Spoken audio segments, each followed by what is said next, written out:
नमस्कार, लोकसंदेश न्यूज मध्ये आपलं स्वागत। मी अश्विनी। चला तर पाहूया आजच्या विशेष बातम्या।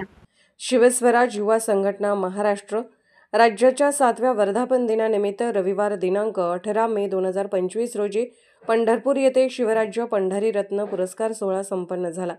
यावेळी सामाजिक क्षेत्रामध्ये उल्लेखनीय काम केल्याबद्दल अजित ढोले यांना शिवराज्य पंढरी उत्कृष्ट समाजसेवक पुरस्कार हबप देवव्रत राणा वास्कर महाराज यांच्या हस्ते प्रदान करण्यात आले।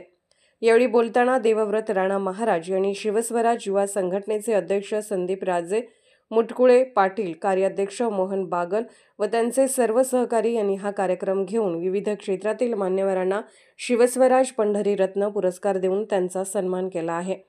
ते पुरस्कार विजेते यांना माझ्याकडून हार्दिक शुभेच्छा व आशीर्वाद। त्यांना पुढील काळामध्ये समाज उपयोगी काम करण्याचे बळ मिळो हीच पंढरी रायाच्या चरणी प्रार्थना।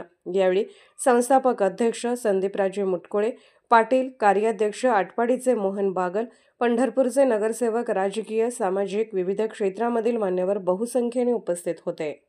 अशाच विशेष घडामोडींसाठी आमच्या YouTube चॅनलला सबस्क्राइब करा, फेसबुकला लाईक करा आणि इन्स्टाला फॉलो करा।